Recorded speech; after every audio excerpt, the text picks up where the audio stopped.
महाविकास आघाडीच्या अनेक उमेदवारांनी माघार घेतली. काय नेमकं आपल्याकडे संख्याबळ नाही? नाही, महाविकास आघाडीचे उमेदवार म्हणून आम्ही सगळे उमेदवार उडवलेले आहेत. कुठे घातपातानी, कुठे विश्वासघातानी, तर कुठे थेट स्वरूपामध्ये पैसा फेक तमाशा देख या अनुषंगानं ही निवडणूक अनअपोज करण्याच्या प्रक्रियेमध्ये महायुती लागलेली आहे.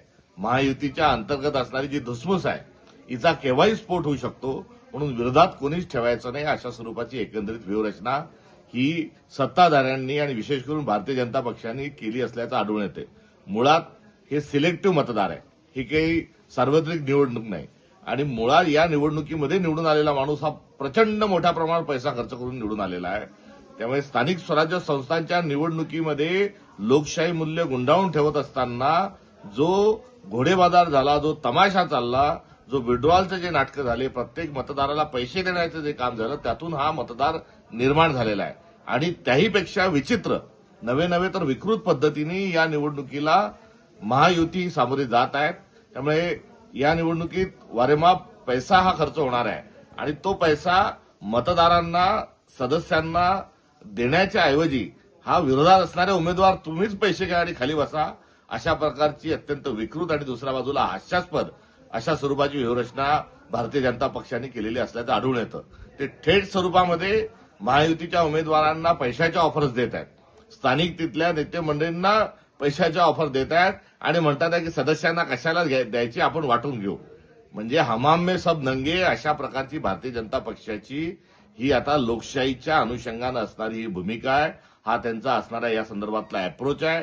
आम्ही तीव्र शब्दात याची निंदा करतो. निवडणुका म्हणजे लोकशाहीचा सण आहे. निकोप स्वरूपात, सभ्य स्वरूपामध्ये आपले विचार व्यक्त करत असताना निवडणुकींना सामोरं गेलं पाहिजे आणि खेळीमेळीत निवडणुका पार पडल्या पाहिजे.